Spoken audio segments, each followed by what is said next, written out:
Hi again, everybody, and welcome to another edition of the NSIC Weekly Podcast from D2Football.com. I'm Tom Frederick, voice of the University of Sioux Falls Cougars. He's Matt Wetwicki of D2Football.com, or as I look at him today, with those rec specs you got on there, you resemble Kurt Rambis more than Matt Witwicky. I don't know about all that rec specs. I think I look pretty handsome once again. I had those glasses back in high school playing basketball. They were indestructible. Anyway, I'll let you carry on there, Samurai. How you doing, man? Did you survive your weekend? I'm you know what? I'm still tired from getting home at 2 a.m. after making a last-second drive up to Aberdeen to catch a heck of a football game. I'm bus-lagged myself, even though we got home earlier than you did, shockingly. I don't doubt it. That it's a pretty entertaining stretch of I-29. Anyway. North Dakota, I-29's got nothing on North Dakota, man. Why don't you tell everybody a little bit about your trip? You went from Sioux Falls up to Minot and stopped somewhere else on your way, huh? Yeah, Jamestown, Friday afternoon. Coach Glow, I don't know what the deal was. He didn't want to stop between Sioux Falls and Jamestown. By the time we got there, I needed to get there, if you know what I mean.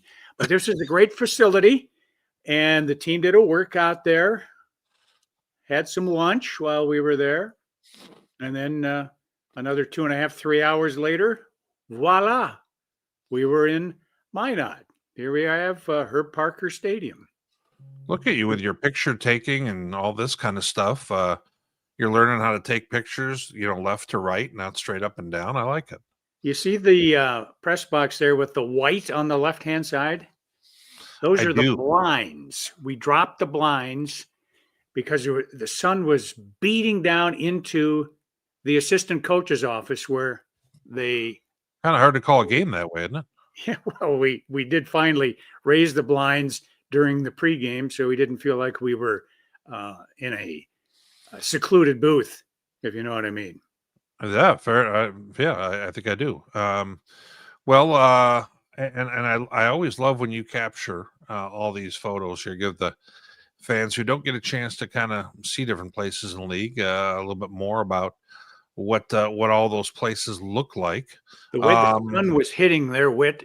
Tell me, can you read that scoreboard? Outside of home of the Beavers? No, and you know what? We run into the same thing at my son's Harrisburg High School baseball games. Sometimes the way the placement of a scoreboard can be, it hits it in such a way where you can't see much of it. Did you guys have that same issue? Yeah, man, oh man, oh man. Yes, I had to strain my eyes terribly to come up with the clock. Fair enough. Yeah, but we survived. Well, how were my travels? Well, let me tell you. I decided Friday evening, kind of out of nowhere, that I was going to drive on up and watch Moorhead playing against Northern State, and maybe what could be almost like a playoff elimination type game. Both teams with 2 losses at the time, and so as I went ahead, there is me arriving probably about a half hour before the game started. A lot more room to operate on the Moorhead sideline. Let's just say Northern, typically home side always has a lot more going on. And, once again, tremendous stadium. I like everything about that place. And, great environment. I mean, they didn't have as big a crowd. They only had about 5,000 there for this, which is real good for anybody else. 6 p.m. start, all that stuff. They have just a whole lot of energy in that place. And, you get a chance to see as the game continued towards the end. I had a coach in the league say that, hey, we were taking a look, at the All-22, and I see you in the background because I'm hard to find apparently. And that was towards the end when they were doing the last play of the game, where Jack Strand and company were trying to go ahead and win the game in overtime. But I don't want to give away everything about that. We'll talk more about it here in a moment. So Go back to that last picture, not that one where you're circled with that one. Oh, you're wearing your NSIC weekly T-shirt. I see underneath the fleece. you're right. I had some folks come on up and talk about the show and all that kind of stuff. And we even had some people ask about you as well. And when we were setting up in the coach's office in Minot, the assistant comes in and says, "Hey, you're a celebrity. You're the guy from the podcast. We watch you all the time." That's a little strong, but okay. But no, I mean, just once again, great game day environment, and Coach Schmidt super accommodating, and kind of everything that goes with that, and they have a nice post game presser and everything like that. And I was going to actually kind of load that on in. I decided, you know what? There's a huge post game presser. People want to go ahead and see what Tukes, our guy, did. It's at the end of their stream. You can go ahead and see that. And they do a really nice job with that. So, well, buddy, let's go ahead and kind of move in to the first game that we're going to unpack, and I'll let you kind of take it from there. Yeah, there was an eye-opening contest in Wayne, America, Saturday. Top-ranked, actually top 10 ranked. They're not top-ranked. That's Ferris State, but top 10 ranked. Minnesota State Mankato went on the road and was easily handled by Wayne State College. The Wildcats shredded the Maverick defense, generating nearly 500 yards of offense, almost 400 of that on the ground. We know Minnesota State's offense, Witt, has been hit by key injuries. I'm asking you, did the Wildcats roll up these big numbers against a healthy Cato defense, or are they damaged by injury as well? I don't think that's the case, at least not to my understanding. And Mankato's injuries seem to be more, on the key offensive side. And when I take a look at this here, I felt, frankly, when I watched this game, I felt like Wayne State wanted this game more and played like this was a bigger game, frankly. And they had some huge runs, and we're going to go ahead and take a look at that video here. Frankly, when you and I were doing our picks a week ago, Tom, neither one of us saw this coming, because Wayne's kind of been battling, trying to stay at that 500 type number throughout the year. And I didn't feel like they had played their best game yet, and obviously they did here. Let's go ahead and watch some of the video here, buddy. And you're going to go ahead and you're going to see Wayne getting out to an early start. And kind of a dreary, not exactly a bright sunshine day here. But, you're going to go ahead and see Brady McGill get loose here. They've been doing a little bit of the two quarterback system. And this is some video that we have from News Channel Nebraska. They had covered the game. Some of the stuff's a little bit in like a slower mo. Some of it's full speed. But they did a real nice job of covering all this. And, Tom, here's where we're going here with Brennan Hayes, number 43. Really kind of a coming out party for him. I mean, he's had moments here there. He had a 90-yard touchdown run earlier in the year. But, let's be honest, Austin Forgey's kind of been their main running back and the guy that they use the most. And Hayes just had a monster day. But you're going to see Mankato, battle back here, as we're taking a look, throughout this game. It was 13-0 after one quarter. And then Mankato kind of started to slowly work their way back. And there's Mr. Forgey that we talked of a moment ago with a hard-charging touchdown to put them up 2 scores at half, 19-7, if I'm not mistaken, going into the break. And then as the game moves forward after that, you see Mankato's going to try and close the gap here quick. Right there, you're gonna go ahead and see quick release as Thompson gets hit on a blitz right there. And Nazir Jones, their tight end, caught 2 touchdowns here, a Slippery Rock transfer who's helped them on out. But they still are kind of missing a little bit of what Watson offered them down the field in terms of a threat. And they weren't able to throw the ball quite as well as they did in the past. And you see Johnson there with a nice pick. I thought that was a huge play in this game when Mankato looked like they were getting poised to kind of maybe get themselves the lead. Then this game kind of flips here because you're going to go ahead and see Dannenbring go ahead and get that pass on out there to Colton Andrews for the score. And, Wayne didn't really look back from that point and went ahead and it kind of extended that lead and kept them a little bit more at arm's length. And here comes that man again. Brennan Hayes gets loose and he's flying here. Very upright running style. And, just a monster day for him, Tom. 184 yards, 2 scores on his way to them having a huge victory here. You're going to see a nice little play here by by Mitchell Thompson as he goes ahead and avoids the rush. But this was, just kind of a little bit too little, too late. And, you're going to go ahead and see they're under duress here late in the football game. And this is a Wayne State defense that I think is a little bit underrated as well. And then they're just finishing out the ball game, Mr. Forgy, with a pretty heavy-duty carry there and on their way to a 35-20 win, Tom. Very impressive win for Wayne in a season that had so far, kind of been back and forth. Yeah, they got back to 500. They protected the home field and sent Minnesota State packing. And fresh off Saturday's big win, we have Wayne State coach Logan Masters with us. Coach, welcome. Thanks for having me. Hey, well, the Wildcats have beaten Mankato now 3 times since 2021. You're 3-3 against the Mavs in the last 6 meetings. So can Saturday's victory really be termed an upset?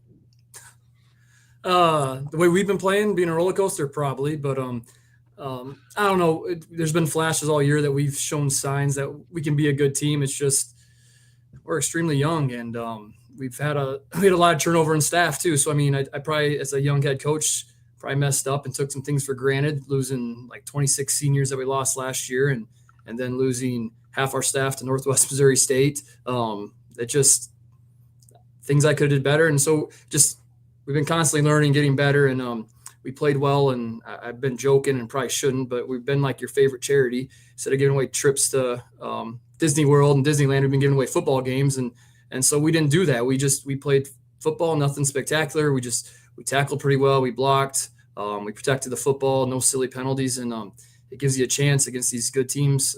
We feel like that fourth quarter, you can win them if you don't do those things, and kind of been a roller coaster, but we finally didn't do that, and it leads to results like this.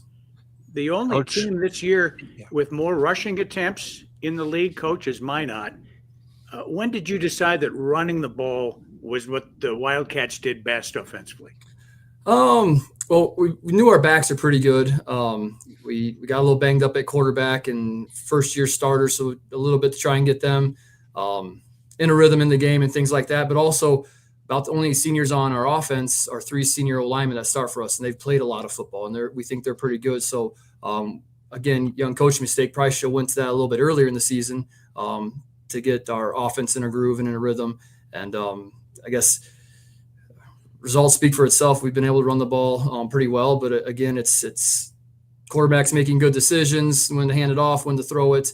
O-line's doing a great job, backs run hard, and then they get forgot about a lot, but our wide receivers have done a great job getting the big touchdown blocks. The big runs you've seen that we've had is because those guys are downfield, not taking plays off and being past those DBs. So it's been a full offense effort, but it goes back to running backs played a lot of football, and so has our O-line. Coach, I think a part of your program right now that's getting a little bit undersold is how good your defense is. You guys have been right there with points per game in this conference. You're leading the conference in sacks. Tell for those who haven't had a chance to see much of your squad this year, who are tuned into our programming, tell them a little bit about that group that you have on defense. Yeah, Coach McLaughlin does an unbelievable job, and we have a few more guys that came back that played. But yeah, it starts up front. I think our defensive line is pretty good, and again, that goes back to why I think we can run the ball. Is we have to go against them every day in practice, and so right. If you can move them around a little bit, usually you can be successful run the football. But it starts up front. Caden Sutton and Luke Lambert in our middle of our defensive have been really good. And then Carter Sitzman has maybe not had the year that maybe he anticipated and things like that, but he's still a really good football player. And James Frank So those guys are all one senior in the group. They're all multiple year starters. They played a lot of football. And then our linebackers, I mean, AK coming back, just that experience, and he's finally healthy, and he's not going to really stay in that way. I mean, just that he gives them a calming influence because he's played so much football, and he's such a dang good football player. And then Jess Kirchhoff, has been playing really well for us. But he's a first-year starter. Heck, last year he played a little defensive end because we were so deep at linebacker with Dex and Tyler LeClaire at Mike. And so we had to find a way to get him on the field. But so he just keeps getting better and better. And then the back end, we've been young, but they continue to grow. You saw Kamel's pick. He's very talented. But it's hard to replicate all that stuff to freshmen in practice and in camp and things like that. And sometimes the best way to learn is just get thrown into the fire, and sometimes you get a little too close and get burned. And so we've had to learn from that. But Coach McLaughlin, Coach DA, Coach IP, Coach Anglin, they do a great job getting those guys to play hard, be violent, emphasis on forcing turnovers and putting pressure on the quarterback. And they've been, really good. And even they've been really good in putting tough situations that maybe our offense has put them into this fall. So they've been awesome, and they just continue to keep getting better. And that's what you want to see as the fall goes. And I still think as good as they've been, they can still play better. We still had a few. You saw that one touchdown. Nothing against Mankato, but we didn't cover the guy. We can start eliminating those things, make teams have to earn everything instead of giving them free plays. I think they got a chance to be end the season being really special. Well, Wayne State's got the top rushing defense and the top overall defense in the Northern Sun right now. You're 4-4, Coach. 3 of your losses were one-score games. Could they have easily gone the other way? Yeah, I mean, coach speak, but one or two plays here or there, one turnover, one silly penalty. I mean, even you go back to the Northern game, it's 6-0 at halftime. We're going down before half. We turn it over. We get the ball to start second half. It's still 6-0. We go down, and we have a drop inside the red zone to give them the ball back. And then we just undisciplined turnovers, and we had a bunch of silly penalties. And that's the thing sometimes with youth, when bad things start to happen, we struggle with fighting back the adversity, and we talk about it all the time, but it's easier said than done. And so again, we had to learn some things the hard way in games that you can't quite replicate in practice. And I mean, would we love to have a few of our games back? Of course, but I don't know if maybe we beat Mankato if we hadn't gone through those tough times and learn from those experiences. I mean, that's life. Sometimes you have to learn the hard way to keep growing as a team and as a person. And I think that's kind of been the biggest thing for us so far is we're learning and getting better. And that's what you want to see from a bunch of 18 to 22-year-olds. Coach, you got a little bit of this two quarterback system going here. I feel like I'm talking to Coach Hoffner all of a sudden. For all those years he did that. Now you got Bennett Dannenbring, local guy from Sioux Falls, Hero Gorman, and Brady McGill, and you got both of them doing some throwing, doing some running. It seems like you guys are mixing it up quite a bit. Kind of tell us a little bit about your offensive formula with those guys at the moment. Yeah, well, Bennett obviously started the season as our starter, and was getting better and played really well up at Moorhead, and somehow finished the game. No one really knew it, but after the game, he was limping pretty good, lower leg injury, and couldn't play for 3 or 4 weeks. And so then now Brady got thrown into the fire, and he played really well versus Southwest for a half, and then we had some learning with Winona and Bemidji. And then we were able to get Bennett back. And so two guys that have played, we try and find things that they do well within our offense and things like that. And competition's good. So they have to, not that they weren't before, but they really have to be locked in practice because they're good friends, but you got to take advantage of your reps and make the most of it. And they've done a great job here these last 2 weeks. And probably the bye week probably helped us quite a bit to kind of implement this thing. But yeah, we just try and do what our kids do the best and find things. And those two are very similar. So it's not really two different offenses for us to run, but Bennett's got his strengths, Brady's got his strengths. And so we just try and maximize those as much as possible. And a little bit, I'm young enough, but you compare it to video games and NBA Live where guys on fire, flashing hot. If we can have one of those guys be hot, we'll have them play in the fourth quarter. Don't worry, I'll explain that one to Tom later. I understood that. I still play video games with my kids and such. I'd stop Well, because my 10-year-old beats me and everything, and it drives me nuts. So I'm there with you. I'm still in that world. Coach, let me ask you another question. You referred to you guys having a younger team, and we knew that coming into the season, and kind of had talked about that you had a quarterback who had been the leader of your program for what felt like forever, to be honest, and a really nice contributor playmaker for you. And you guys were going to have a lot of turnover this year. We knew you were going to, especially on the offensive side. For you as a coach, how was this year different? Whether it was installing offense, whether it was getting comfortable with what plays were going to work, and all of that, which was probably different this season than the recent past. Yeah, I mean, we had to replace dang near 8 starters on offense, somewhere around there, guys that played a significant amount. Also had a coordinator change with our offense coordinator leaving to go to Northwest. Right. So, I mean, there's lots of change, and I think Nick Saban said it best, but humans don't like change, and so we had to fight that. You had to learn everything new, even for me, having different roles and things like that. And so you go through spring ball and you try and find who you are, and sometimes it was tough with that defense because they had a lot of guys back and new guys and things like that. But I guess probably the biggest thing is just you got to teach them all.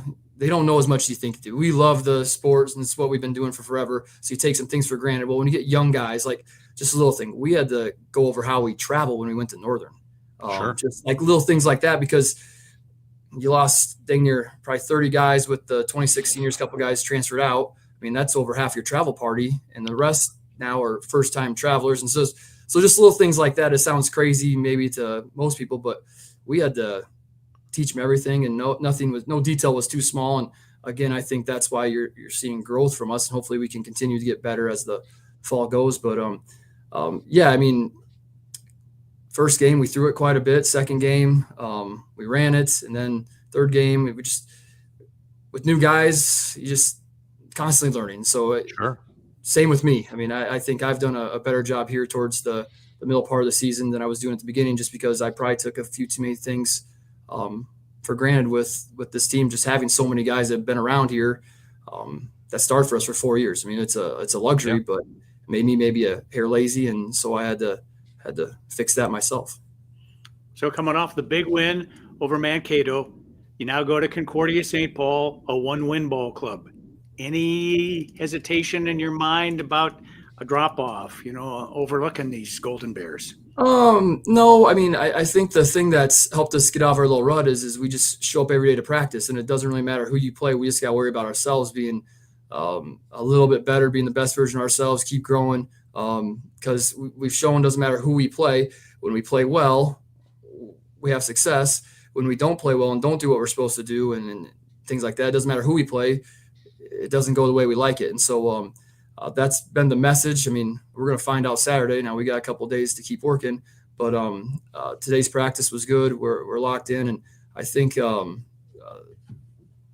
not wanting the seniors to go out the wrong way, I think, is important, because we don't have a bunch of seniors, but we have a couple that are been very instrumental to our success the last 4 to 5 years, and they've been some of the best young men leaders I've ever been around, and I think our team recognizes that, and they want to send them out right. So I don't think we're going to take anything for granted, I guess the best way to put it. All righty. Yeah. Logan Masters, a Wayne State and NSIC Hall of Famer for his exploits as a wide receiver, now in his 4th year guiding his alma mater. We thank you so much for joining us here tonight. Thanks for having me, guys. Thanks, Coach. Good to see you.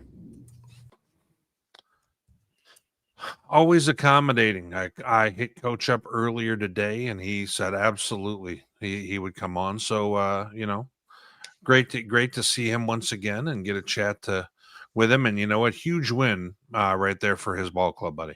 I like the way he wears his cap too.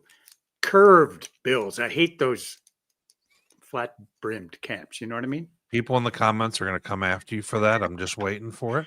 I'm an old man. I have my likes and dislikes. I understand. Like the way he wore his hat. All right. And he's in the green room laughing at you right now about this, but we're going to let it go. All right. Let's we're going to move on. Thanks for Coach for coming on with us. I'll let you take it from there, buddy. Here is the game that our chief was at here. Moorhead at Northern. This one was just ending with when our bus pulled into Fargo for a pit stop on the way home from Minot. An overtime affair sure made the ride a lot more fun for a while, at least. 1,151 yards of offense. Your head had to have been spinning like a tennis match there. Yeah, I decided I was going to capture, some video for the show while I was there.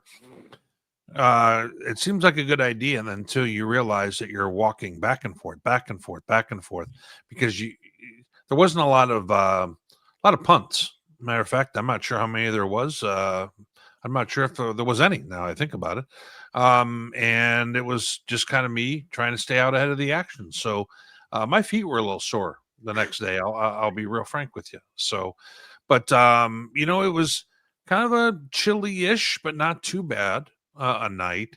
And I'm standing next to Jack Strand and a bunch of them before the game. He's 6'5", 240 and change. He's a big fella, and done a little bit more running lately. Tom, you're going to go ahead and probably see that here in a moment. But here's some of the Witt captured video. So feel free to give me a hard time in the comments for my own video here. But start off, you see Strand just zipping the ball on in there. Guy's got a really quick release. And, you're going to go ahead and see Tom. Look at that. He almost faked out the cameraman, but not quite. And scores there on the ground. Not his only score on the ground for that matter. You see him kind of getting loose here, and he's just got such a command of the offense and what they do there. Well, you got Northern, who has the two quarterback system, and you see Daniel Britt getting in right there. And he came in and really gave them a nice spark.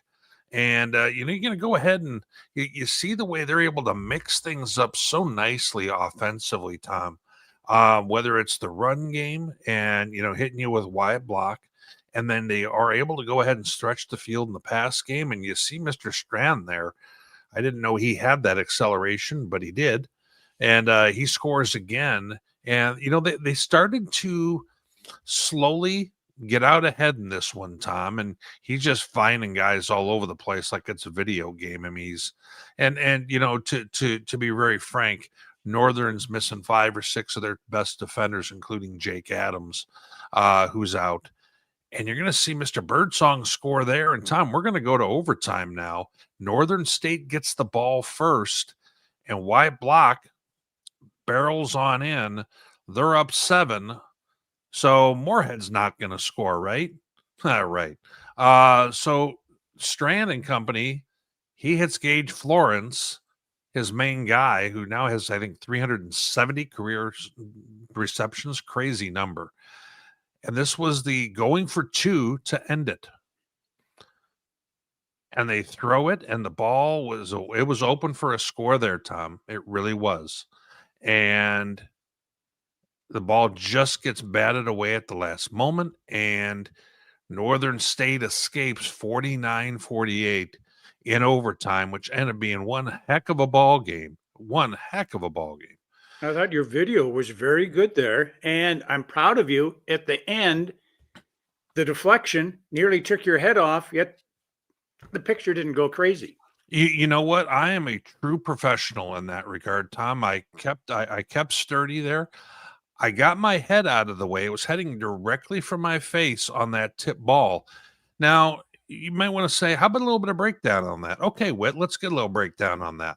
So we're going to see this in slow-mo because here's Strand going back on the feed here. You can see the ball get tipped, and then you see me in the back there keeping the camera still, whoop, getting out of the way. And you know what? Just the things I do for our programming, I tell you, I all I could think was I don't need to be spending post game with a bloody nose because I took one right off the schnoz. And but you know what? Got out of the way and we carried on with things. Great night at the bank. And you know what? Our buddy Tukes checking on in. Mentioned a moment ago. Sorry we couldn't link up with. And for those who don't know Tukes, he does play-by-play for Northern State, does a great job, also does their post-game coverage, does a whole lot for the program, frankly, in terms of helping with video and all kinds of their stuff, covering the squad. And he's also kind of alluding to one of the games we might have to pick to later. But you know what? I was very entertained. Best football game I have been to this year, by far. It was that exciting. And I'm going to have to apologize. I make light of your size and whatnot, but you showed some pretty good quickness there. I would agree. I avoiding did. getting right in the Yes. face. Yes. All right. Not to toot my horn, but toot. So let's carry on with the other ball games. The one you were at here, buddy. Yeah, this was my affair up there at Minot, 50 miles south of the Canadian border. USF led early, 10-0. Minot just dominated the second quarter, went up 17-10 at the half. Then the Cougars answered with 2 scores in the third, touchdown passes from Tate Schaefer to Adonis Hutchinson. Then they forced a couple of turnovers in the fourth quarter, held on for the win against a squad that, in my estimation, Witt, is much better than its 2-6 record indicates. No doubt. Somebody had asked me that up at the Northern game, and they said, about the teams at the bottom punching up and things like that. And they said, who do you think is the best in that group? And I said, well, if we're looking strictly by record, which is you're defined by that, let's be honest. I said Minot. Minot is better than that. Minot took Moorhead to overtime at their place, and Minot, frankly, Tom, I'm listening to you a little bit on my drive on up. I know you'd think I never do, but I was. And I hear, Minot scores a touchdown, then the onside kick. And I thought for Sioux Falls, here they go again. They last year, this was the game that cost them a chance to go to the playoffs. And Minot's kind of doing it to them again. They score a touchdown on a long Crispin run. And then they got an onside right after that. I thought that was a great idea by Coach Shields. Just let's go ahead and try and jump on the momentum. And he got it. They scored again. And Minot's up at halftime. And I really felt like this was one of those things where Sioux Falls was going to have to dig deep, third string quarterback in. And to their credit, they did, buddy. Yeah, they forced a fumble recovery and a interception. And then late in the game, Crispin had to throw. And throwing is not what Minot does very well. I think they were in double digits in pass attempts because they were trailing late and trying to get back in it. Yeah, and Sioux Falls, if I'm not mistaken, shut them out in the second half, did they not? They did. Yep. Yeah, that's a stronger road win than the records would indicate for sure. I would agree with you on that. In this next one, look at the number of yards here. More than 900 yards of offense here in Duluth at Molosky Stadium. UMD's Kyle Walljasper, all he did was throw for 6 touchdowns, 4 to his freshman tight end Luke Denicky, as the Bulldogs won as expected at home. Although I didn't expect 900 yards of offense and 86 points in this one, Witt. Well, I mean, middle of third quarter, it's 49-7 UMD. So it was one of those kind of games where, a lot of Mary's, production came late. And I'm not going to call it garbage time, but you know where I'm going with that. When the outcome is already over, as you would say, what's your line again, buddy? This one's over. It just ain't done yet.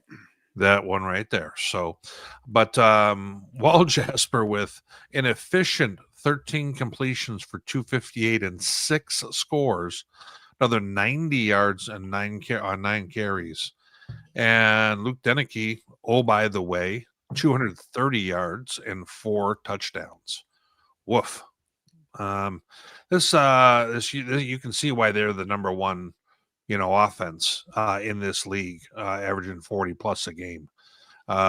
They take care of business against the teams they're supposed to, and frankly, this year they've been taking care of business against just about everybody, other than that northern setback. The defending league champs remain unbeaten. Augustana earns a road win at Southwest Minnesota State. More than 900 yards of offense in this one as well. Did teams forget to play defense this weekend? Well, once again, I think a little misleading. Augie's up 35-9 at half. So at that point, you're playing to win the game, not trying to keep the other team to 100 yards and fully selling out the rest of the contest to do so. So the fact that some of these teams are getting out to a big lead, I think, has a whole lot to do with that. But did you see the stat line for McLeod Croughton here for SMSU?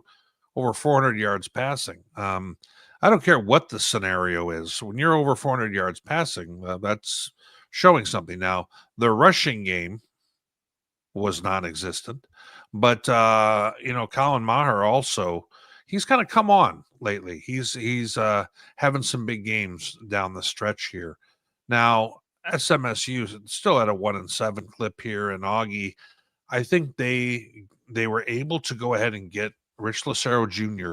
one more game of maturation before they really have this tough stretch upcoming. And at the same time, 6 sacks for that Augustana defense. It's Colin Mayer, not Maher, but that's just me trying to be. Oh, okay. That's my mistake then. Every other person I've known with that name that's how we pronounce it. Winona remained unbeaten at home. All the victories this year for the Winona State Warriors have been in Winona. They're now 500 on the year as they beat Concordia St. Paul by 10. Yeah, this game was real slow going early. I tuned in, caught a little bit of it, and it was 7-0 at half. So one of those kind of games, but Flotmeyer and company didn't have a great day passing the football, not real efficient. But Jamani Muhammad comes on, his second straight game where he's kind of been their guy. And in this case here has his best production of the year, 141 yards. On the other side, 3 quarterbacks play for Concordia. That's kind of an ongoing thing that they're just kind of challenged with this year, kind of finding the answer there. We play Concordia the last weekend of the year. I'm going to have to memorize multiple quarterbacks. Super. You will. Bemidji's back, baby. The Beavers went unbeaten in October. They won their 3rd in a row in convincing fashion, beating Jamestown at Chet Anderson. I feel like Bemidji is slowly figuring out what they need to do offensively. And at the same time, their defense is moving along with this. I mean, this was a one-sided contest. At one point, I flipped it. I was 27-0, Bemidji, fairly early. So, but at the same time, I got to be honest. I think Jamestown has been a little bit better than we thought they were going to be. Now, people are going to laugh and say, Matt, they've won 1 game this year. They've been more competitive in contests. We kind of thought that they were going to get flattened a whole lot of times, and they really haven't. You thought they were. I didn't think they were going to be a doorstop. I mean, they're a welcome mat right now, but you're right. They've been competitive most of the time. That's fair. Yes. And I think that's a lot to be said for a team who came over from the NAI, not with like a lot of success either. So, and coming from a league, not especially strong. So, I give them a little tip of the cap there, despite the fact that they've only gotten to the pay window 1 time. All righty. From the home office in Burnsville, Minnesota, this week's POWs are Luke Denicky, the freshman tight end, redshirt out of Andover, Minnesota, plays for UMD. 8 grabs, half of them were for touchdowns as the Dogs took down Mary 54-32. His 230 yards and receptions is tops in D2 for any single game this fall. And for good measure, icing on the cake, he caught a 2-point conversion in that game as well. You heard the name Jess Kirchel in our visit with Coach Logan Masters of Wayne State earlier. He plays backer for the Wildcats. He's the defensive honoree. The Carlisle, Iowa sophomore had 14 stops in that 35-20 win at home over Minnesota State Mankato. And now Witt's favorite, special teams. The ace of the action for October 25th, Northern State kicker Jeremy Caruso. He's a junior out of Wesley Chapel, Florida. Caruso 5 for 5 on PATs, 2 for 2 on field goals with his 23-yarder, sending that contest to overtime, tied at 42 with just 9 seconds to play. Those are our 3 POWs from the home office of the NSIC in beautiful downtown Burnsville. Standings with 3 weeks to go. Yeah. Still wide open. Still wide open with some good matchups remaining in the final 3 weekends. Yeah, and we take a look here at the overall standings. I'm going to kind of move here as we look left to right on our graphic here, buddy, for the standings. Augustan is the only unbeaten squad. Got Duluth with 1 setback. And you now have Mankato and Northern State at 6-2, each one of them. Now, keep in mind, the overall champion in the conference is going to be the one who gets an automatic bid. And the way that they will figure that out is by common opponents. So if you had, or head-to-head first. So, if you had, for example, let's say Augie ends up 10-1 and Duluth's 10-1. They haven't played each other, so they would go ahead and then look at common opponents and how you fared against them. Starting at the top of the standings on the way down, you get more credit for beating a stronger team? I think it would be your record against common opponents. Okay. Don't be overthinking this. Cumulative record against common opponents. Got it. Okay. Yes. It's always got to be so difficult. Okay, so let's move on over to the top 25. All right. NSIC still's got 3 in the top 25, which you guys brought 3 newcomers in this week. Does that now have now this is going to play like a Where's Waldo kind of thing, where which 3 teams are the new ones? Well, I'll answer that for you because otherwise you'll be here all night. Number 22, Albany State. Out of the state of Georgia. We've got number 24, Northwood out of Michigan, and Frostburg State out of the state of Maryland at 25. Not much change otherwise. Mankato dropped down to 21 with their loss. Still got Duluth at 10 and got Augustana at 9. There we go. No feedback one way or the other. Just a silent observer tonight. I'm just looking at all those logos. Man, oh man, oh man. That's a lot more artistic talent than I possess. That's for sure. Well, that's all we have for our top 25. That leads us into the one everybody's tuning in for. What do you got, buddy? No, what do you got? Boss's Pizza and Chicken. Now, are we having pizza or chicken tonight? You know what? Okay. Well, let me ask you, because I've got some thoughts about how I would go on this. Would you be more of, would you want to do fried chicken? Would you want to do wings? Would you want to do boneless? Or we'll just go with regular pizza? What would you fancy tonight? Since I just had pizza on the bus ride home Saturday, tonight it's chicken tenders. They've got great chicken tenders at Boss's. Yes.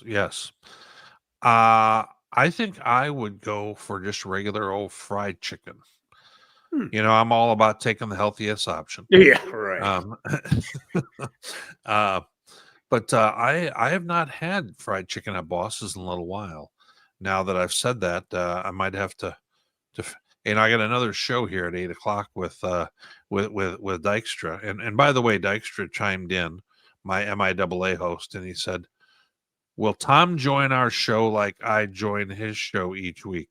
Don't hold your breath, John. I don't know how to work the comments.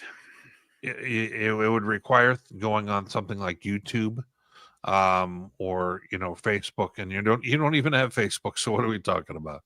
Um, John, don't throw that idea out there again. There's absolutely no chance that that's going to happen.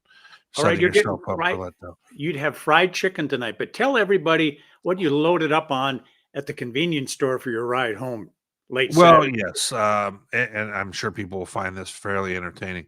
I wasn't on the ride home, by the way. It was on the ride there. Oh, really? I thought Yeah. it was to tide you No, over no. till you got to Well, bed. I knew on my way to Aberdeen, I was leaving middle of the afternoon, and I knew I was going to have to just have something to nibble on. So I got 4 things. Got a package of combos, which for those who are in the comments, combos need to hear a little feedback there. Then I know it means nothing to you. Then I had potato skins. What is it? Bacon flavored potato skins, TGIF. Pretty tasty, enough sodium for about a week. Then 100 grand bar, underrated, and a Gatorade. What So flavor? and I did, and you know what? There's stuff left over. I didn't even eat like a pig like I normally would eat. What flavor Gatorade? By the way, just throwing this out there here. I'm not alone in my thoughts on this. What flavor Gatorade? By the way, Tom's never had combos. For those who are wondering if it is the year 2025, it is. Never had combos, but Gatorade. I had like that that what are we going to call it? Lemon lime, the original flavor of Gatorade. This is the only one I drink. Fruit punch. Okay, the original flavor. So anyhow, that's enough about wit snacking. We're gonna move on to the next part of the show where we figure out that I'm still not making up any ground on you.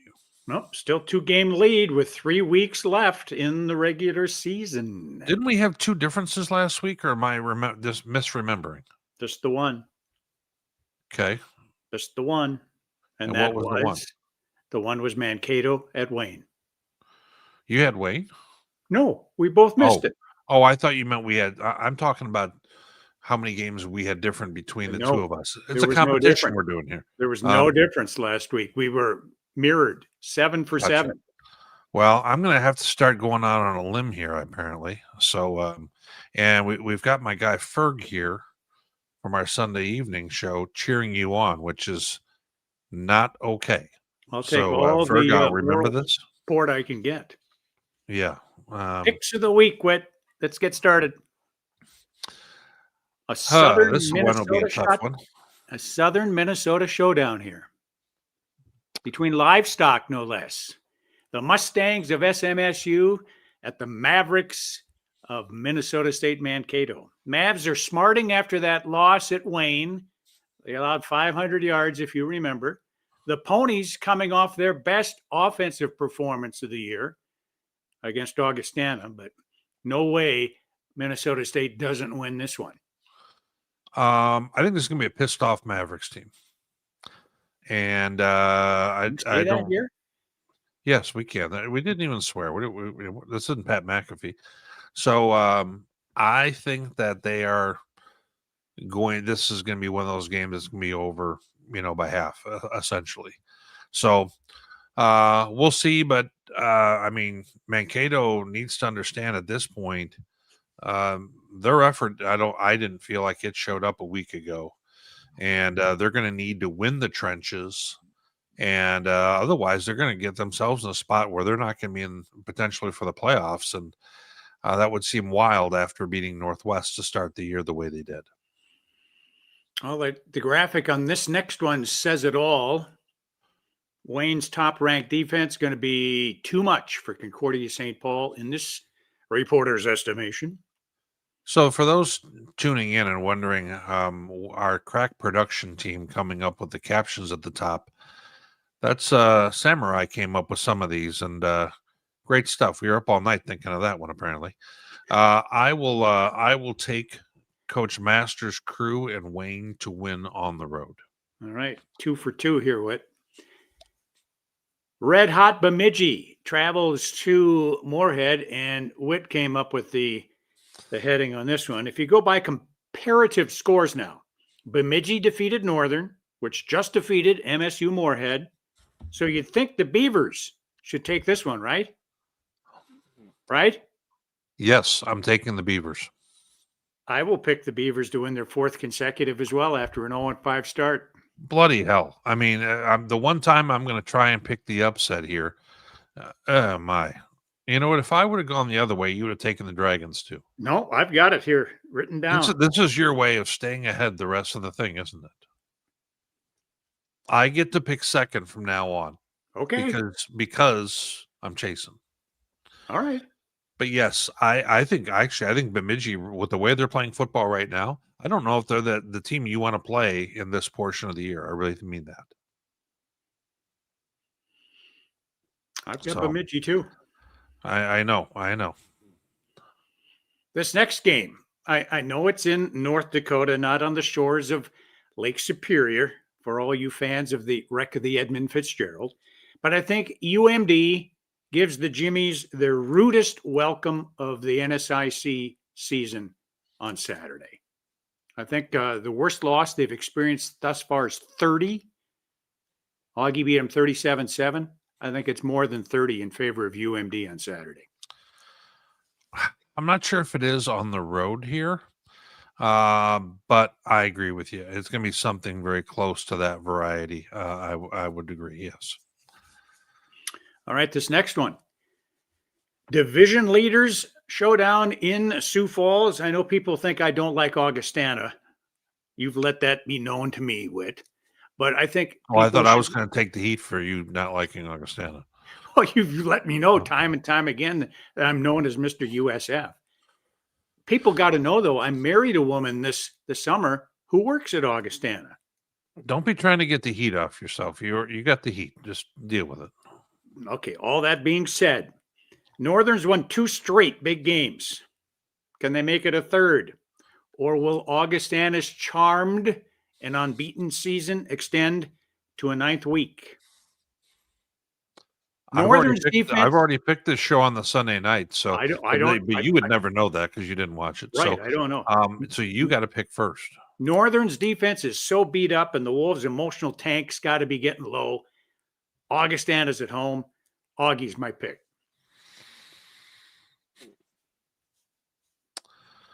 Well, I've already picked the Vikings last night, so in typical fashion, we're just going right down the line. Here's my thing, and I mentioned it last night. This game's not at the bank. It's not being played at 6 p.m. They get so much energy when they play in that building. I just think it's going to be hard for them to replicate that and play with that kind of juice when they're playing at 1 o'clock in the afternoon on a colder, probably a little more chilly. It's just not going to have that same kind of feeling. And at the same time, like you mentioned, their defense, I think Augustana is going to have a chance to exploit that. And, I think what this new version of the Augie offense, I think, has really had a chance to go ahead and get cooking. Now we do have we got a lot of feedback, Tom, in the comments here. We've got different folks who are turning on up, who are, we've got our guy Laker here. He's going the other direction. We've got my guy Antonio Clark, who does our RMAC show. He's got Northern States. So there's a lot of divided thoughts on this one. But you and I are both taking Augie, and I guess that's all that matters. So, and I didn't watch your show Sunday night, so I didn't know who you were going to pick. I know. Well, you don't need to tell me you don't watch my show on Sunday night. You've already established that for a while. But keep on going.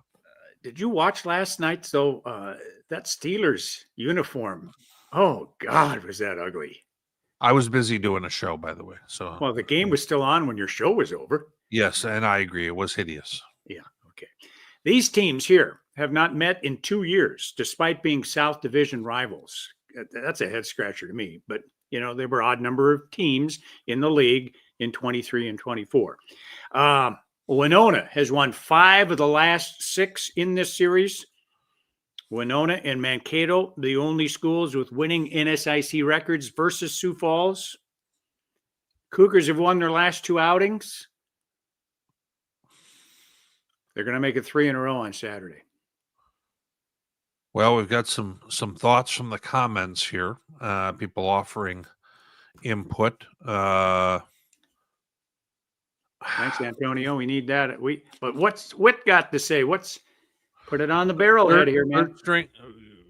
Third string quarterback for USF.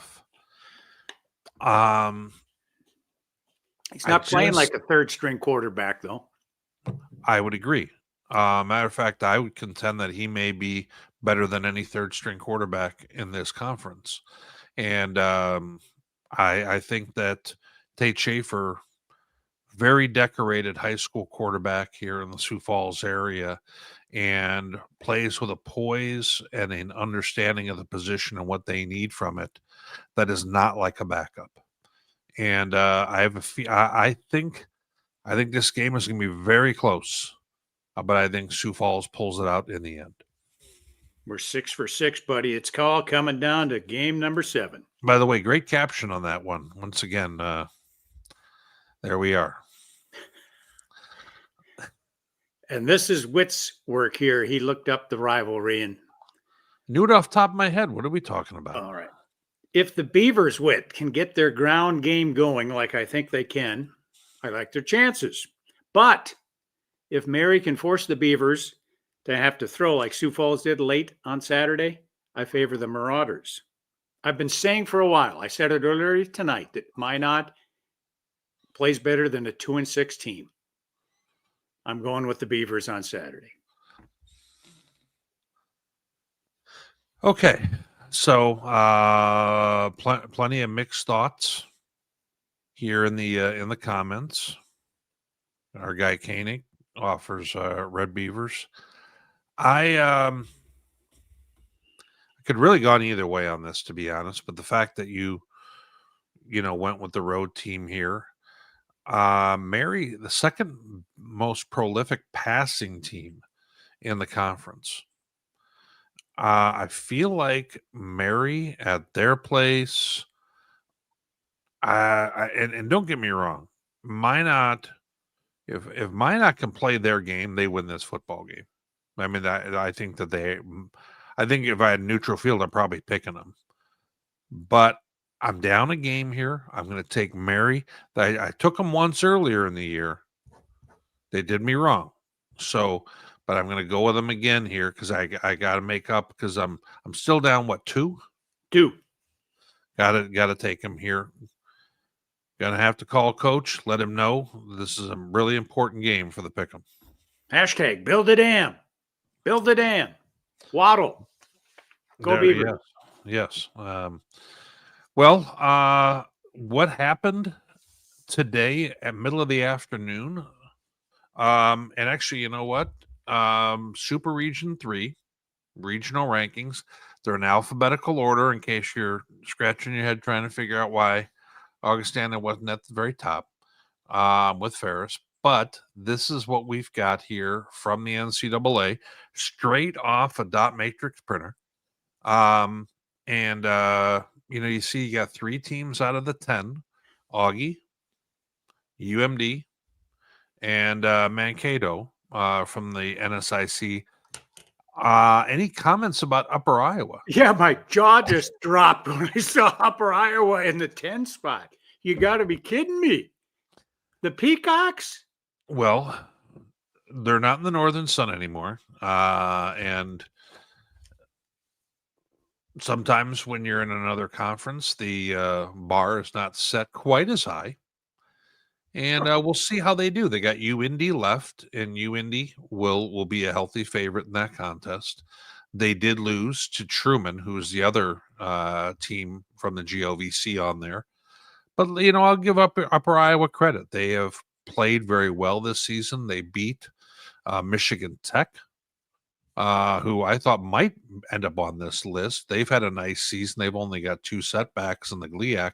But another thing, Tom, is only one GLIAC team on here, which is not what I would have expected at the beginning of the year, because Grand Valley is now 4-3, and they played a heck of a game with Ferris a week ago. Probably the team that would give Ferris the hardest game of anyone in this super region, but right now they're on the outside looking in. Northwood's in Michigan. They're not a GLIAC team? No, they used to be in the GLIAC. There's a little bit of refugee stuff going on where we leave a conference and go to somewhere else.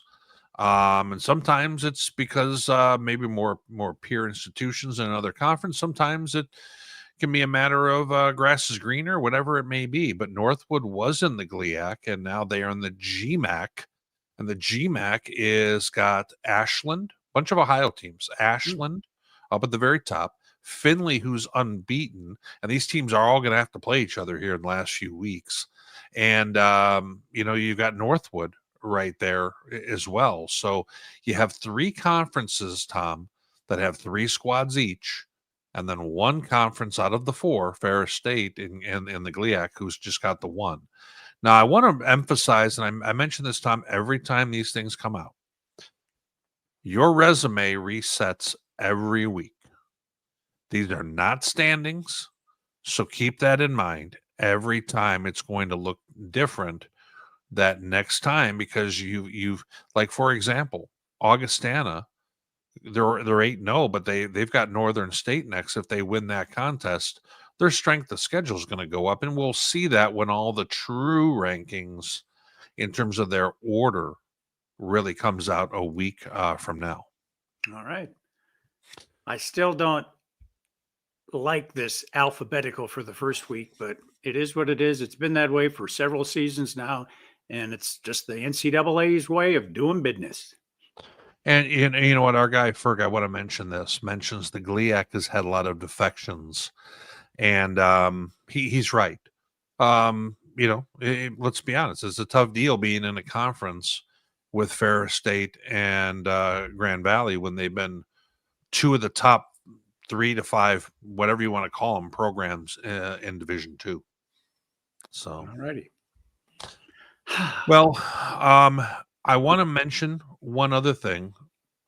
Inkblot, Phil Myers, does an outstanding job with really digging into what do these things look like, Tom. So bottom left of our graphic is what you could really see what's happening there behind the curtain. And Ink's normally real close to being dead on. And so it's probably something along the lines right now of Ferris, Findlay, Indianapolis, Ashland, Minnesota Duluth, Augie, Mankato, and Truman in that order. And if Augie finishes out and was unbeaten, they would be in that top 4. They would be hosting a playoff game. Keeping in mind, Findlay and Ashland play each other in the coming weeks. So you're going to see a Northern Sun team in that top 4 and hosting. It's just a matter of what it looks like, assuming those teams win out as well.